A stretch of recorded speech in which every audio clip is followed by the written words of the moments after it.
always do that. So, as we always say, anything that you do to help us out, whether it is tossing a little spare change our way, or if it is just listening to this episode all the way through, then you are greatly appreciated. Thank you so much for all that. So, Extreme Rules is, as I said, this Saturday. They currently have only 6 matches announced, and I had thought that we would get at least one more on Monday Night Raw, but here we are Wednesday afternoon, and it's still just these 6 matches. The last pay-per-view, they decided to add something to the kickoff, which they haven't done, I think, any other time this year. Triple H maybe has a different philosophy of that, but I don't remember a kickoff match happening other than Clash at the Castle.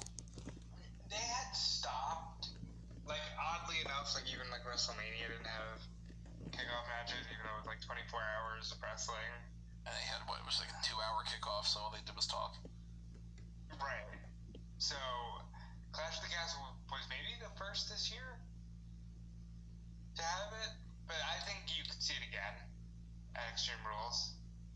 It's just odd that they haven't announced anything, because normally they do tend to have about 7 or 8 matches per card, and I don't think any of these matches are going to go all that long. I actually think some of them are probably going to be on the shorter side. So you would think that they would have at least gotten around to maybe one more, especially because there are some feuds that are lingering, like Johnny Gargano against Austin Theory, or they could have done something with Bobby Lashley, but they decided to instead book him for a match next week. And we don't have anything with Braun Strowman right now. We don't have anything with, say, The Miz and Dexter Lumis. How is that not on this card? Yeah, I have no fucking clue. Like, even if you honestly, as stupid as it is, even if you just did the birthday celebration, like, you know, I would have just have liked to have seen something with these two, because unfortunately, that angle went from, oh, this is really cool, this is really unique, to this is a little long in the tooth, to, okay, we're full-blown stale. And I mean, the gimmicks behind these Extreme Rules matches give you a lot of leeway, where they could have done something a little bit, bonkers with the Dexter Lumis character, but they have nothing for it. So I don't think that they're going to announce anything on SmackDown. That wouldn't make any sense. They already announced a segment for Monday. I don't think they're going to announce anything for Lumis in particular. But, Usos need a match. I'm all for Usos wrestling. I don't think it'll happen. Even if it's just like a token. And they wrestle. I was going to say the Street Profits, but Montez appears to be injured. And it can't be the Braun. Look, I guess they got no one. What can I say?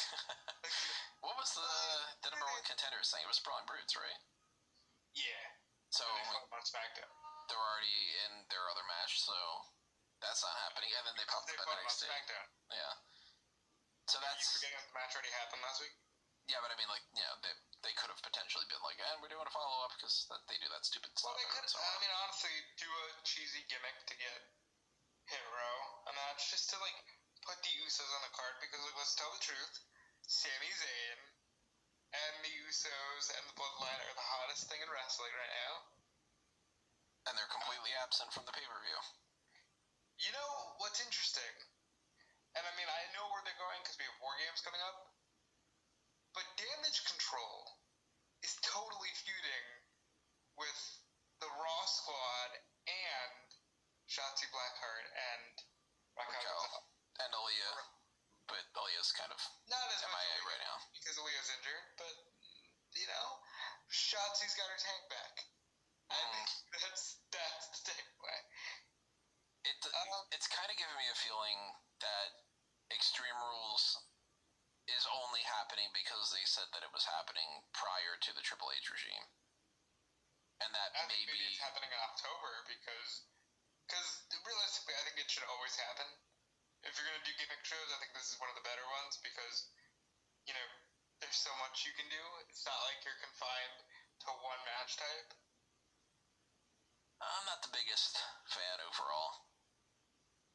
I like the idea of calling like a no DQ match an Extreme Rules. Like instead of them saying there's a gimmick or there's a stipulation, that they say we have these kind of extreme rules that we can apply to it. But I don't like the idea that it's just okay. Well, around this time frame, we're gonna start to head towards a chairs match or a tables match, or the same thing with TLC. Like TLC, I'm glad it's gone, but I am more of the opinion of like replace this with No Mercy, and then you can add gimmick matches to it if you want to. I mean, I'm also totally in the opinion of, hey, let's get rid of gimmick pay-per-views altogether. Yeah. But in the era of gimmick pay-per-views, and Money in the Bank, I think Extreme Rules works. I'm actually of the opinion I hate calling Extreme Rules matches because it's been so long now that people probably don't know. But that was like their code word for, hey, we're not going to have every match be hardcore in the new ECW, but this is Extreme Rules because we're throwing it back. Mm-hmm. And I always prefer the term hardcore. Of course, I understand why you cannot label anything hardcore. Right. Nowadays. Especially because they never said softcore for anything. But, like, you know, street fight, no DQ, whatever. I'm not the biggest fan of the branding of the matches as Extreme Rules, but I am a big fan of the pay-per-view. And I think that this pay-per-view, spoiler for the rest of this podcast, is something I'm actually really looking forward to because they managed to put logical stipulations on things, except for one match that I wish was taking place between two other people, and it's just a very exciting show. I might end up, depending on how much time I have, which, I'm always on negative time, but I might end up just either tweeting something out or writing something up for Smarkoutmoment.com about how I would categorize Extreme Rules versus No DQ versus Street Fight versus all those things. Might be a little small package article or something, but I'm disappointed in the lack of certain things on the card. Obviously, the Bloodline, I feel, should be a part of things because I don't like this kind of a show where they're saying we've got gimmicks and isn't that good enough when we don't even have a like dignified main event. And I'm okay. I'll say this: I'm okay with Roman not being on the show. I'm not okay with zero Bloodline presence. And there is a chance that maybe they add something with Sami Zayn. Because, like, the Usos, like, this is the moment where you could arguably be like, hey, we're going to put the Usos against, give me two, like, main event low bases, Drew McIntyre and Kevin Owens, right? And be like, that's your main event, because these are four main eventers. And you could arguably actually put the tag team titles in a main event scenario if you wanted to do that. Yet, they're not coming anywhere close to it. No, they're not.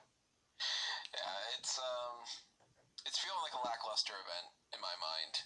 Just as I said, hey, we have a strap match on here. We've got an I Quit match. Isn't that interesting? Isn't that good enough? And I've said it a million times. I don't think that these quote-unquote premium live events should be treated as a regular episode of TV, but it happens to have this little bit of a catch to it. I think they should go back to pay-per-views being the best matches that you've lined up for anybody that says, well then, you should be putting big matches on TV. Yeah, do both. You don't have to sacrifice one for the other one. Just do better. And then everybody's winning. It's not you take a slice of pizza and you cut it smaller so that everybody gets a slice, but it's all super, super thin slices of pizza. No, just order a second pizza. So, there you go. slightly aside, but what really grinds my gears is people are adapting the freaking term premium live event and, it's a PLE, and I'm like, don't do that. No. I don't like the PLE. It's a PPV, not a PLE. Like, it's so stupid. It's a premium live event. What makes it premium? Tell me what makes it premium. You can't tell me it's commercial free because you make me sit through commercials.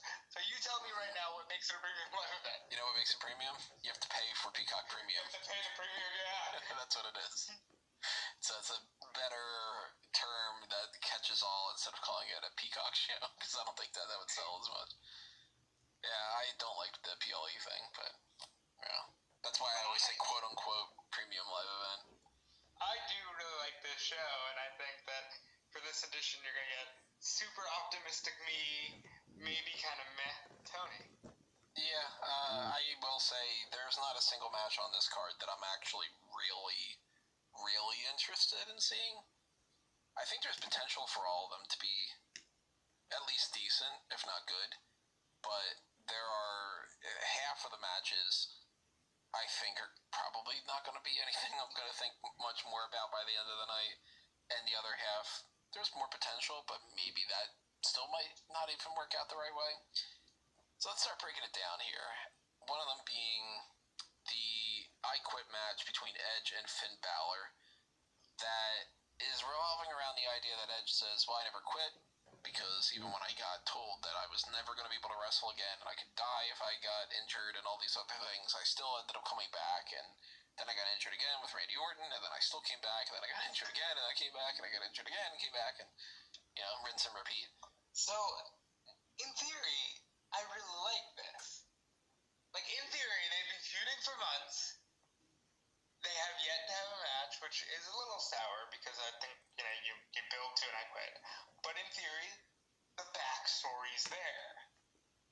However, in practice, I still personally feel like, well, you just sort of said it 8 days ago and now it's happening.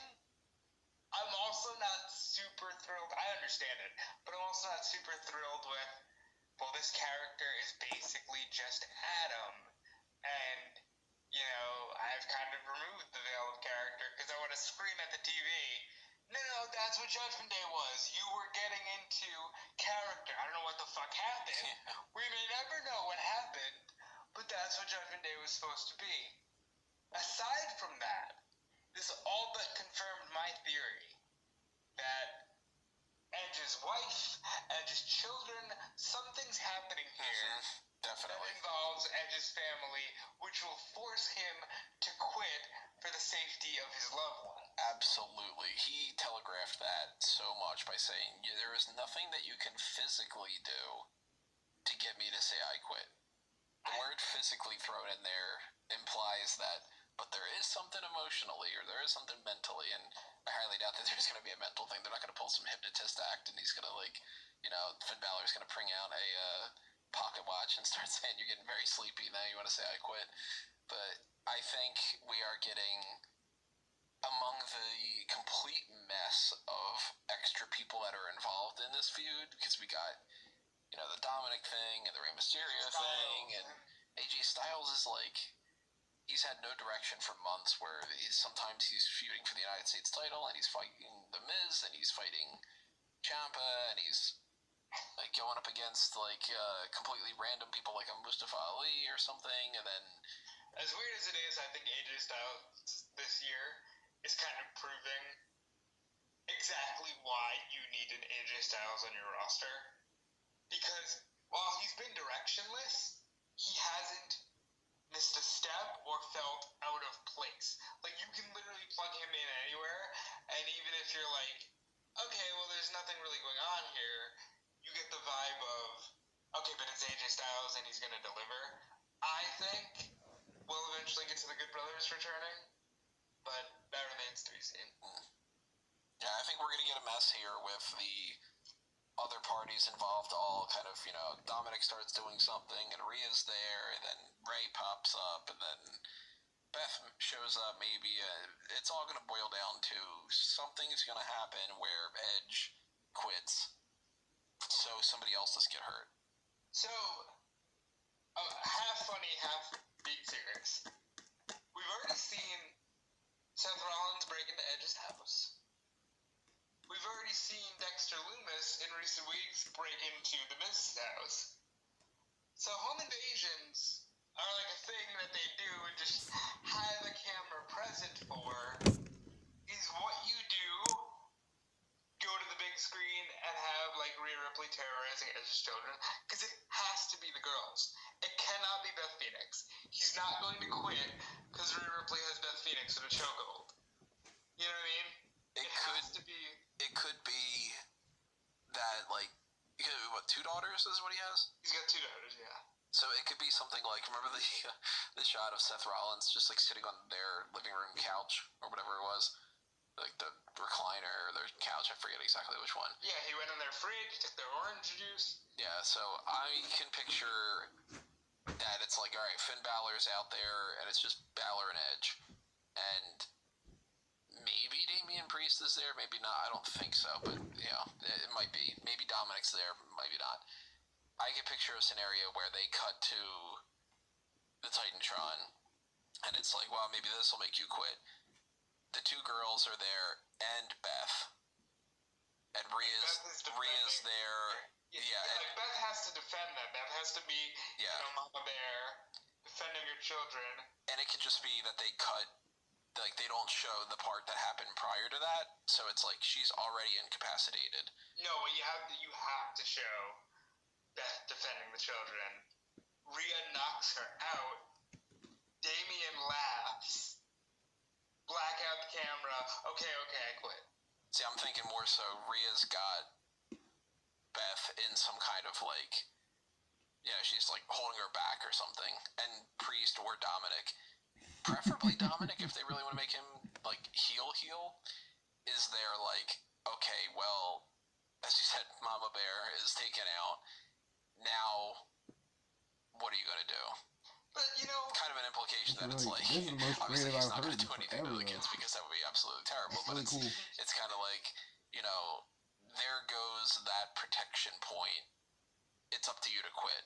And then, obviously he quits and Finn Balor wins, and then he ends up going, I beat Edge in an I Quit match, and, the technicalities come with that. I absolutely feel like that needs to happen, because Finn Balor needs to win.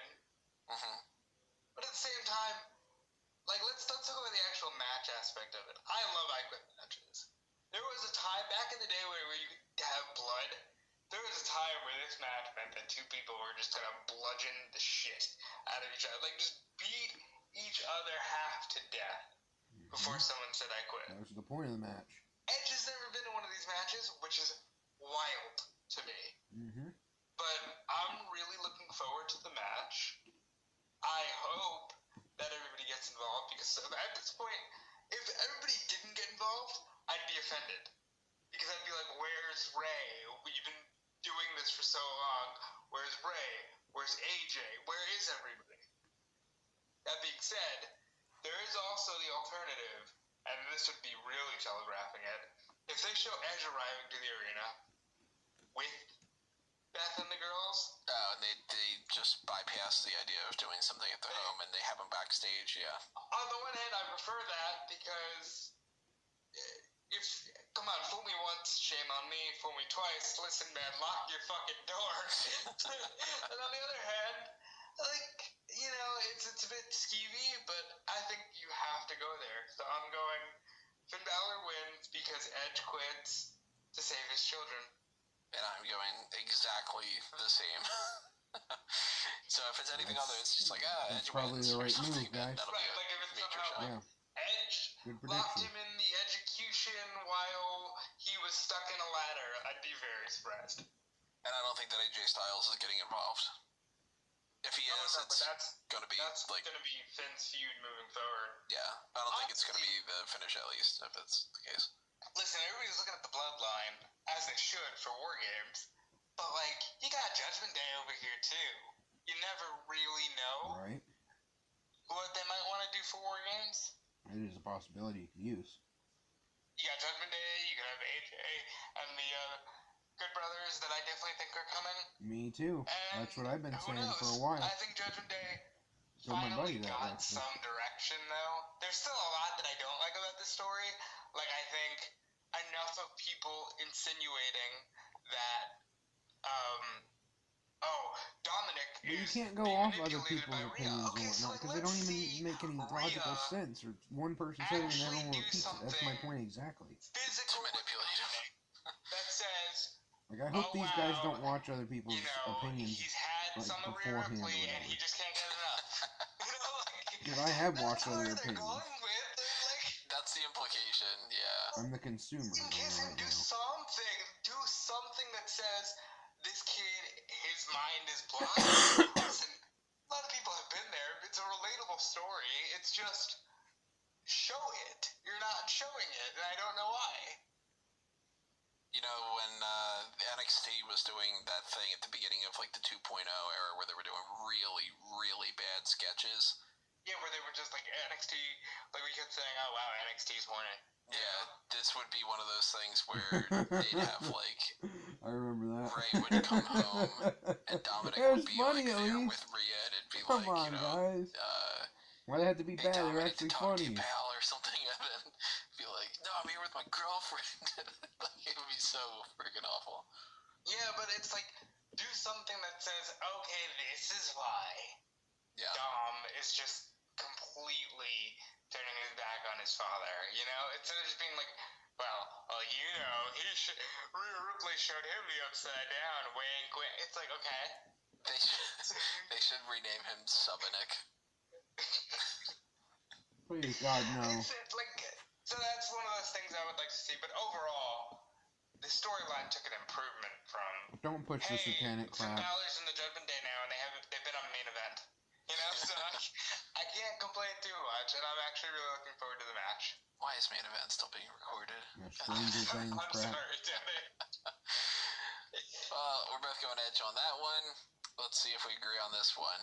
Drew McIntyre versus Karrion Kross in a strap At least match. wrestlers can wrestle on those, Yet to I guess. clarify I'm the sure rules they 100%, might enjoy but that. I mean, there you know, have been multiple you gotta think of incarnations things of a more strap than match just in yourself. WWE. Not only just the idea of sometimes it's a Caribbean strap match, where sometimes it's technically a bull rope match, or it's a chain match, or the same variations that they do with some of the other things. But sometimes you can win a strap match by touching all four turnbuckles.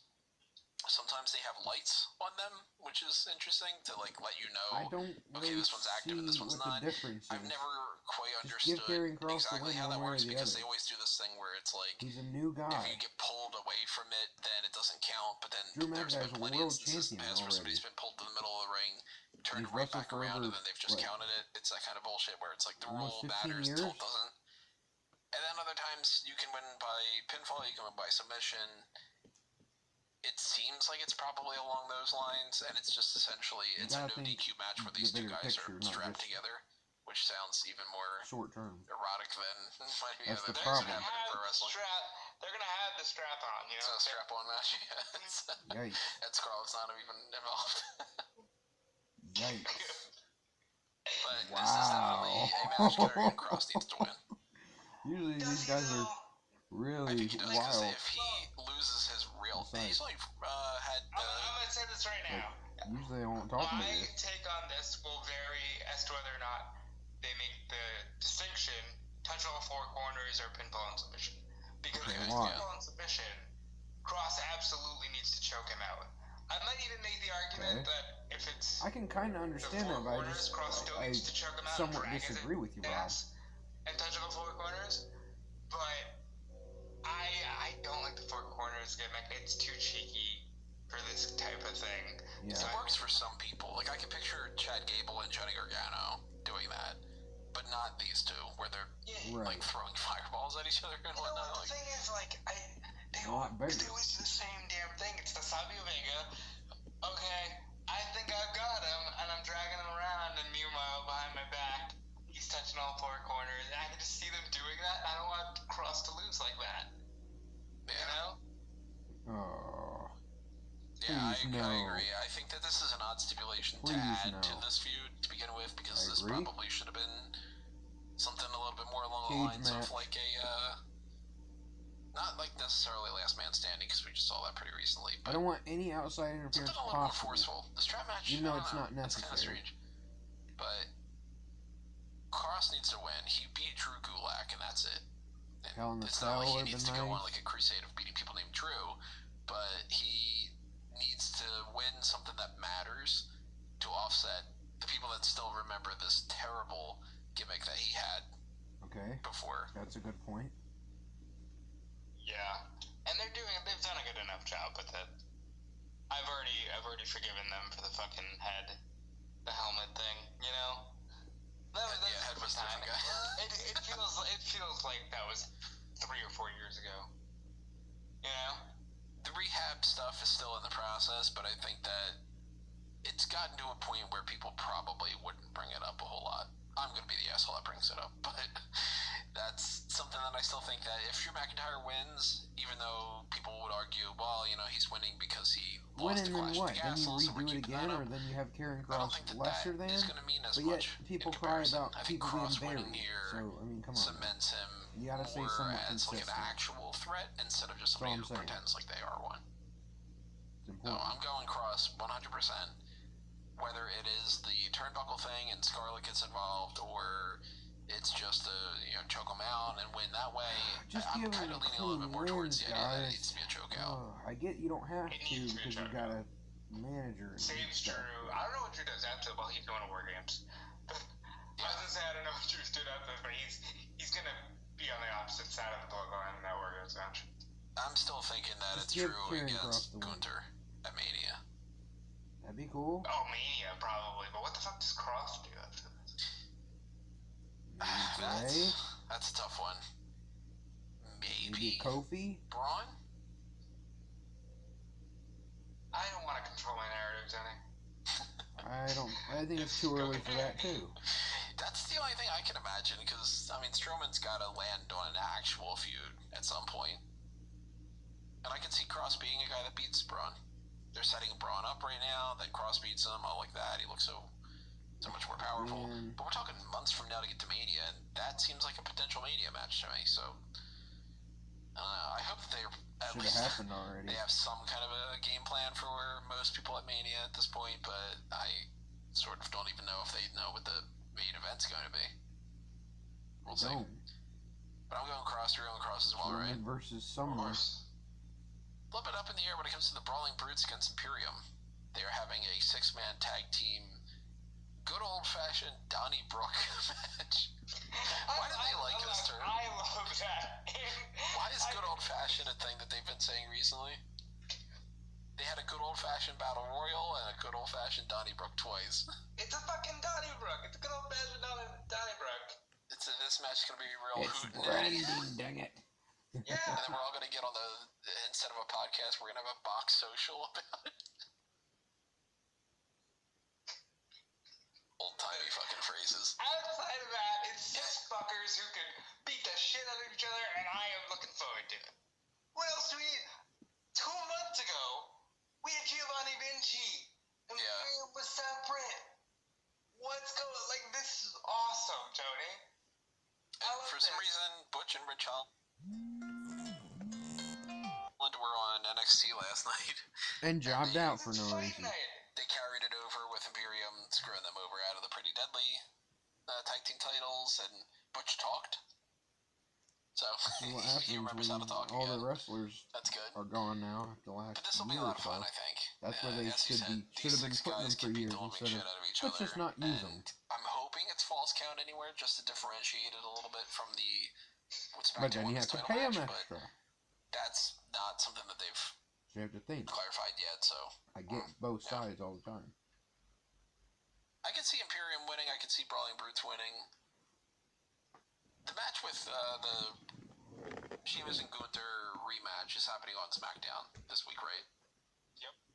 So by then, Sheamus will have already had his second match, so that rules out one of the ideas, because I thought originally maybe this is to set up the Brawling Brutes win, and then Sheamus can say, well, since I beat you in this match, I want another shot at the title. But since they're doing this already, I am kind of assuming on Friday we get the match thrown out.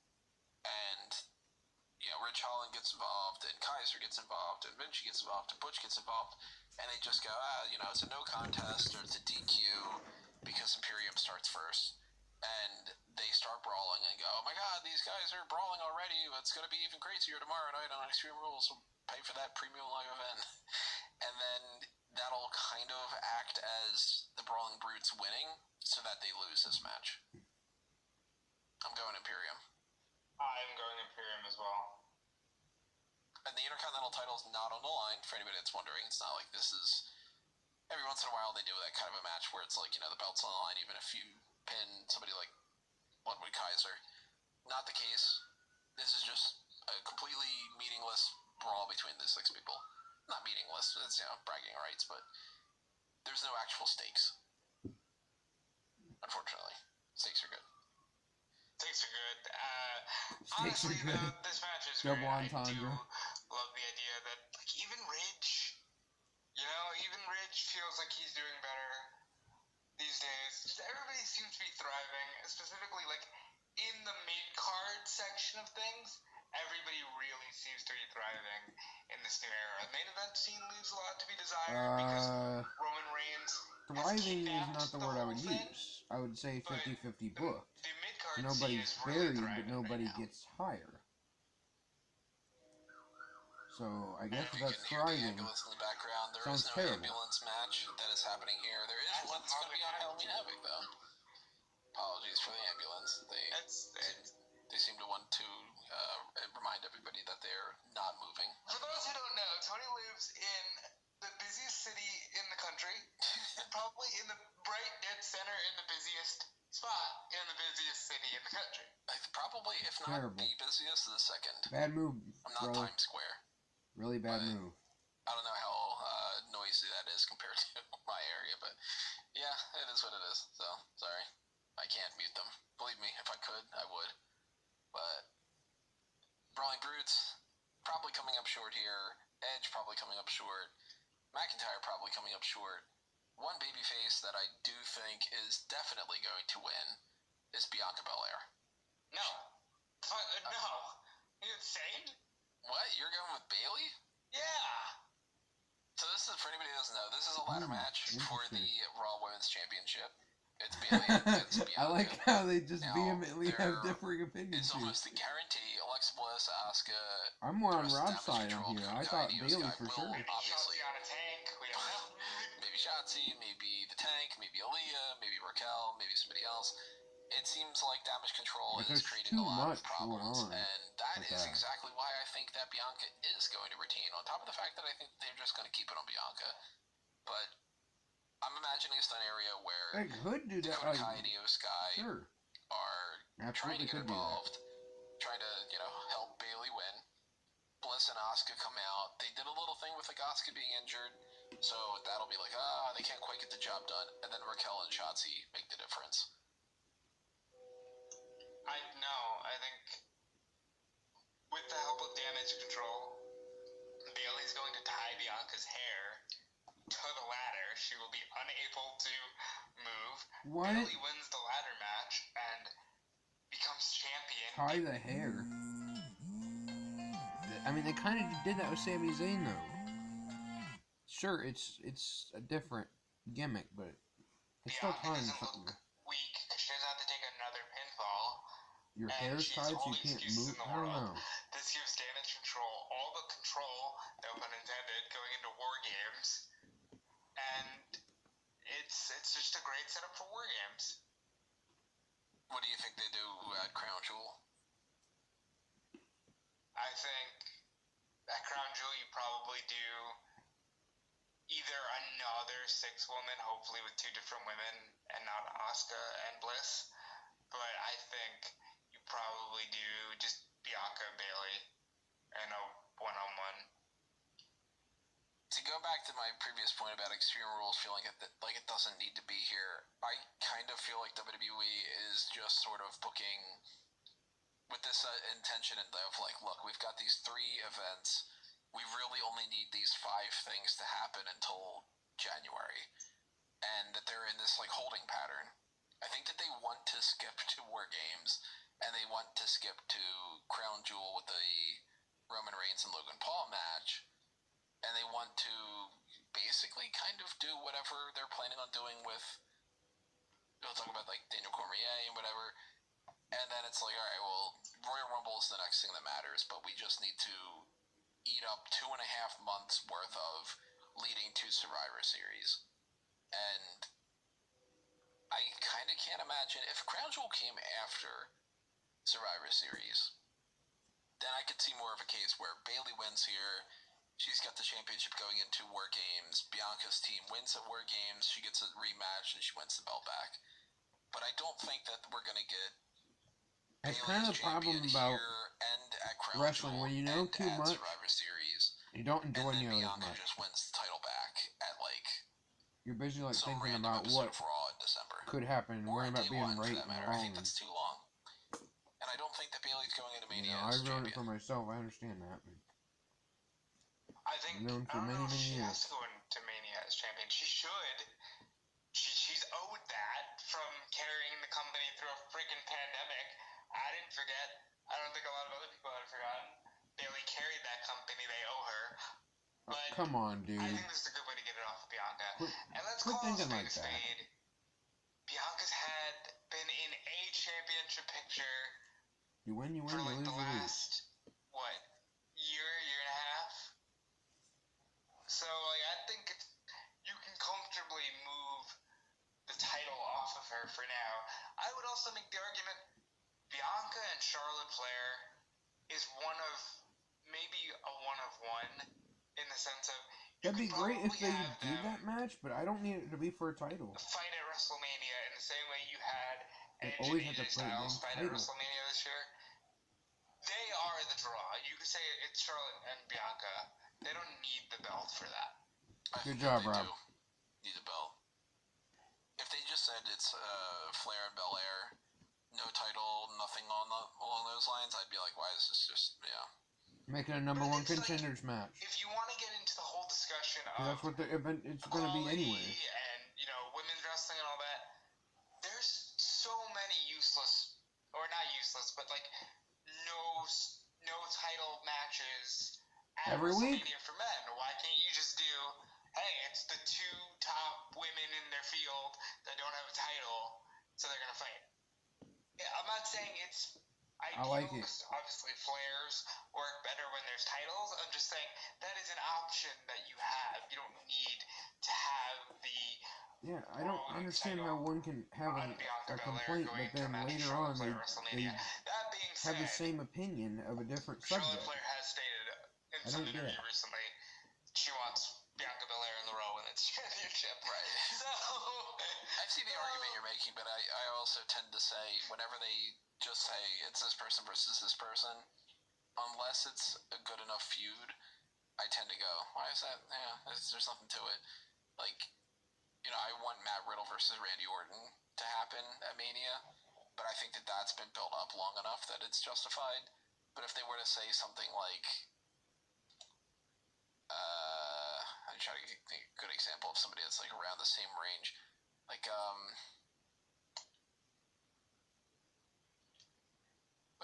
like if we don't get the Sami Zayn and Kevin Owens for the tag titles thing, if it was Sami Zayn versus Kevin Owens, I would be like, hey, you couldn't have thought anything better, even though I'm a big fan of those two. Like if Sami just stays in the bloodline and it's Sami and Kevin in a one-on-one match. Right, yeah. Then I would feel disappointed in that. So I would feel the same when it comes to Belair and Flair. Belair. Flair. Whatever it is. I don't know. But the Bayley thing, you're going Bayley, I'm going Belair. I'm absolutely going Bayley. I think if they don't go with Bayley, I think they've messed up. Listen, Bianca is fantastic. She's one of my favorite wrestlers. She's been in two of my favorite matches of the whole year, and I don't honestly see her. The only match beating either of her versus Becky for match of the year for me in WWE is Sheamus and Gunther. But Bianca needs to drop the belt. I think it will be healthier for her. I think she works better in the chase. You know what I mean? Like, I think this will be good for her. Also, before we move on from this match, how insane is it that this is the first time a women's title is being contested in a singles ladder match in WWE? Is that not the first time? Insane? It's the first time. For the first time ever? The It's point the was first for it to time be an that attraction, no, guys. main roster. First of all, it's the first time any main roster women are doing a singles ladder match, let alone a singles ladder match for a title. I think that's insane because you've done multiple 8-women ladder matches, right? TLCs and all that, and you haven't done just a Overdone. one-on-one, hey, here's a ladder. It just shows the way that we skip so many levels these days. How long ago was the first tables match? For the women? It was the tag team one? That was 2000... I want to say it was 2010. Like 10 or so? Yes, it was 10. It was the same one where... Like Cool against Divas of Doom, I think? Yeah, it's the same pay-per-view where Cena buries Wade Barrett with the chairs. I hated that ending. Brings a table on top of him so that he doesn't get hurt, and then he buries that. It's so fucking dumb. It was one of those. It was a different time, but yeah, that was the first women's tables match. And it had to be a pink table with this weird drawing of like gold on it. Like the way that women have advanced in WWE, and I never want anyone to overlook that. Was the women's evolution shoved down our throats a little bit? Yeah, but it's so much better than it was. Mm-hmm. There's no debate. Yeah. And these women are going to show you why. Better I think this match is going to be good. Subjective too. This is one of the 3 that I'm like it's actually looking forward to seeing. There's more of an opportunity. The main one I'm actually looking forward to seeing with that. is Matt Riddle and Seth freaking Rollins, which he has been saying he doesn't want them to continue to say that, but I'll say it. In a fight pit match with the special guest referee Daniel Cormier. So, just to touch on your freaking Rollins thing, he said in an interview with Ariel Helwani that he talked to Vince, I guess leading up to Mania probably, about like, hey, can we not do this? Because he watched a clip, and they said freaking Rollins like 10 times in the one little clip that he watched. And we can all relate to that, where it's like, stop repeating yourself on commentary. Mm-hmm. So I can sympathize with that. But this match is going to be so freaking cool. How awesome is it that the Fight Pit is coming to the main roster? Big fan of the Fight Pit. I like that they have, even though I don't really care about DC, I like that they're incorporating him as a special guest referee because that adds another extra element to it, because now I'm kind of questioning. I had originally thought, Matt Riddle definitely wins this. Definitely a meme. He lost to Clash at the Castle. It's a fight pit. He's an MMA guy. Rollins is not. There is no reason for him to lose. And then I'm like, well, yeah, he could get screwed. And then like he could fight Cormier. It could be Riddle and Cormier at Crown Jewel. I definitely think Cormier is fighting at Crown Jewel, whether it's Riddle or Brock Lesnar remains to be seen. I think or Rollins. Or Rollins. I think like any 3 of those men can easily fight Cormier. I think this is a good cheap way to bring Brock back, and then do a match in Saudi Arabia, and then Brock goes away again without like ever having to have him involved in actual storyline. I think that's a good option. I think Seth Rollins can work with a broom at this stage in his career, and I think Riddle should showcase this more serious MMA side, because believe it or not, we're nearing 2 years of him just sort of mimicking Randy Orton and his moveset. So I'm looking forward to what this match will bring. I will say that before the announcement of DC, I thought this might be where we saw the White Rabbit, Bray Wyatt. And we still might. We still could, but attack the referee. Like, Rollins. Yes. Burning him. Yes, that would be cool. Not burning him. Rollins, if he got to attack the referee. Being the one to do that whole Hell in a Cell debacle with him. Riddle the being special so close to Orton, guest who did burn gets attacked Bray by the Wyatt. returner. Yes. I Yes. just feel like I can this could have been a understand good way to just sort of invite him in. He needs to be at the show, I think. It might be in the McIntyre and Cross match. You could do that as well. It's not going to be Belair and Bayley. It's not going to be Belair and Bayley. Even though one of those clues was Belair. Side effect, because I know you're not... Or not side effect, sidebar, because I know you're not looking at any... It's not Matt Hardy. I know you're not looking at any of this stuff. But, how crazy is all this White Rabbit stuff that they got going on? It's interesting, but I also think that it's a little bit ridiculous that they keep just tossing out names that aren't going to go anywhere. It goes so far beyond the names, dude. I was making phone calls to numbers that are appearing in the source code of these images, and the phone calls are saying Bel Air in a distorted voice. It's like, this is... Somebody's having a lot of fun just flexing their creative muscles with this stuff, and, more power to them, because it's got people talking. Yeah, it's one of my least favorite forms of storytelling, though, when they just say, we're just gonna have an unsolvable mystery because the clues actually don't lead anywhere. I highly doubt that there is actually some reason why Gacy and Bel Air and Malachi Black from another company and everything are being referenced where it'll end up making sense. Well, I think the reason why Bel Air was referenced is because she was in the next segment on the show that night. The reason they referenced Gacy and then had Gacy on social media follow it up during the Grayson Waller segment cool, in theory. Is because of the comparisons to the original Bray Wyatt and Joe Gacy was getting it first. And who was the other person who said? Like, they're loose ties, but there are all ties to these people. Aleister Black, I think they were just fucking with people. I think they just wanted people to go, Aleister Black would do this creepy shit. Mm-hmm. Maybe it's him. But that's where I'm like, you should always go back on a mystery on a rewatch and go, okay, that set this up, that set that up. Like Knives Out, I've said before. Anyway, this is just a Knives Out. It's a very good movie. I still have to watch it. You definitely still have to watch it. And, what is it? I don't think... Maybe it's him. But that's where I'm like, you should always go back on a mystery on a rewatch and go, okay, that set this up, that set that up. Right. Like Knives Out, I've said before. Anyway, this is just a Knives Out. It's a very good movie. I still have to watch it. You definitely still have to watch it. And I don't think that's going to play out all that much. And it sucks to say it because it's like, here goes Tony again calling out a Bray Wyatt thing, most likely a Bray Wyatt thing, as being, don't get your hopes up. And every time in the past that I've said that, it's ended up playing out like that. So I hope that I'm wrong, but then again, can you point to a single other Bray Wyatt feud that I've said, I don't think you should go to hell? So I don't think that it'll end up being the case here. I think that Cormier is going to be a bigger factor than the White Rabbit thing. I can see a scenario where Rollins is doing something, Cormier stops him, and then that leads to Rollins versus Cormier. And the idea being, well, we know that Rollins will be able to carry him.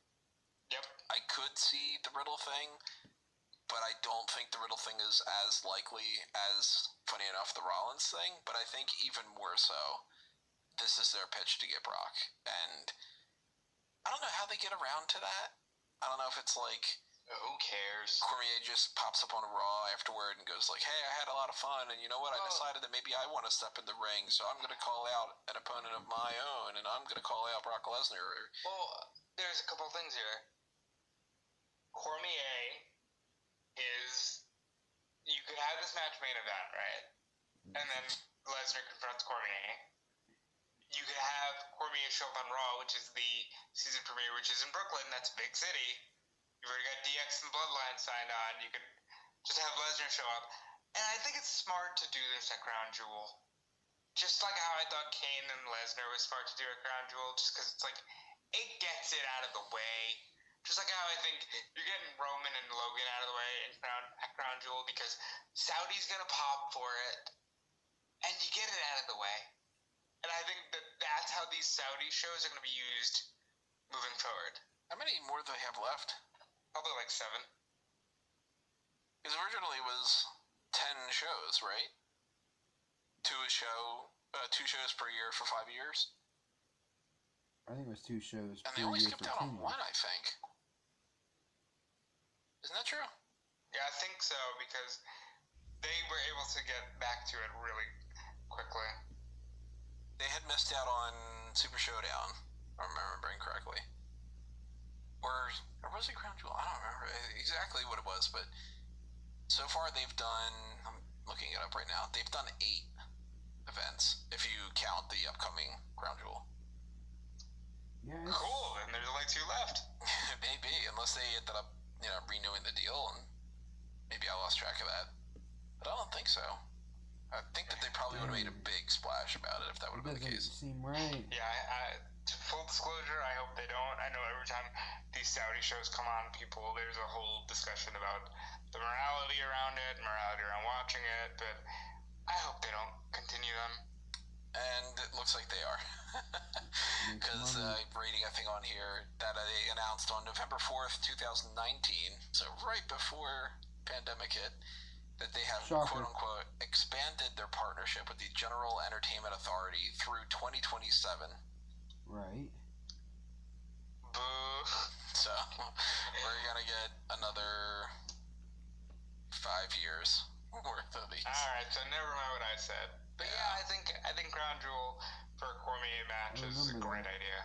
How crazy is that? They started this April 2018 with Greatest Royal Rumble, and they're going to go through 2027. It's going to be 10 years worth of Saudi Arabia shows. That's a lot of freaking money, guys. Aren't born and then they're, 10 years old. That's nuts. But I am leaning more towards the idea that Riddle is going to win this match. Rollins has that match with Bobby Lashley immediately following on Monday Night Raw. And that's kind of strange too because, Oh, that's right. MMA has MMA has a Bobby Lashley experience. Bobby Lashley has the MMA thing. So maybe it's even Bobby Lashley against Daniel Cormier. I'd be kind of into that. I'm more into the idea of Rollins actually winning the U.S. title. We're in that era again. You remember when last time Rollins had to be a mid-card champion? When Brock was holding the title hostage? Yeah. I think we're in that era again. So I'm alright with Rollins beating Lashley on Monday. Kind of depends to me. I want to know what they plan on doing going forward with some other things, but we could get Riddle Cormier, we could get Rollins Cormier, we could get Lashley Cormier, we could get Lesnar Cormier, but Cormier is the most interesting part here, despite the fact that I think that Riddle and Rollins are going to have a hell of a match. So I'm looking forward to this more than anything else. Fight Pit's cool, and that'll be different enough from the rest of the stuff too. So. And it's like the first new match in a long time for WWE. They've only done 2 Fight Pit matches before, I think, right? Right, it was Thatcher and Riddle and Thatcher and Ciampa. Thatcher and Ciampa? That was... Wasn't it Thatcher and Ciampa? It might have been. I'm blanking on what that one was, though. I know, obviously, the Riddle and Thatcher one. But yeah, I can't remember what the other one was. Was it Pete Dunne involved? I'm pretty sure no. I'm checking now. But speaking of, I love that Miz was like, and what the hell's Ciampa? What's he doing? I haven't seen him in 2 weeks. So I popped at that. Yeah, it's Ciampa Thatcher. Yeah, that's it. You're right about that. So I'm going Riddle. Who are you going? I'm gonna go Riddle as well. And then I'm assuming our main event right now is Liv Morgan against Ronda Rousey, because Ronda Rousey's on the poster, but then again, it doesn't necessarily mean it's guaranteed. Oh my god, we're ending a podcast with the Liv Morgan discussion? Good for Liv. Great year for her. It's not going to be so great at the end of this, because she is definitely losing that title. There is no way she beats Ronda Rousey in the Extreme Rules match. If she doesn't lose here, then where are we going with Liv? And where are we going with Ronda, almost more importantly? The only way I can imagine that she doesn't lose the title is if somebody screws Ronda, and that leads to Ronda versus Shayna Baszler or something. But I don't think that that's going to be the case. I don't think that Liv Morgan has ever really been booked as a strong champion to begin with. So look at it this way. I've heard this 1,000 times, so I'm used to repeating the same phrasing. But Liv Morgan wins the title with the Money in the Bank cash in, and she struggles to win it. So that's very much a fluke. Then she retains the title over Ronda Rousey in another fluke where she's tapping out while Ronda's being pinned. So not looking strong there. She has maybe something on SmackDown, I forget, where she ends up beating probably a Xia Li or someone. It doesn't really matter because it's forgettable. And she has the Clash at the Castle match with Shayna Baszler, who ends up basically wiping the floor with her in a lot of the match, and Liv Morgan squeaks by with by the skin of her teeth and barely retains. There is no way Ronda Rousey is not. Yeah, Liv Morgan will put up a good fight, and they'll do that kind of thing, and she'll use kendo sticks because that's all they friggin' use. And after a series of kendo stick shots, Ronda Rousey's just gonna have her mean face on. Yeah, she only really does the mean face and the smiley face. That's her two modes. She'll put on the mean face, she'll lock Liv Morgan in, and she'll make her tap out. Yeah. If there's one match that you can bet the house on, it's this one. I want Baszler to help her. I want full established. Baszler and Ronda are gonna fucking beat the shit out of each other. I mean, like, not beat the shit out of each other, beat the shit out of the rest of the roster. They need to hold down War Games. If you're not gonna do damage control, which you could, but I think Ronda and Baszler would be great to establish War Games. And honestly, what's War Games without the Horsemen? You know what I'm saying? I don't think that they're involved in War Games whatsoever. Why not? They're perfect for it. I think if anything, we're going to get Ronda versus Shayna at War Games.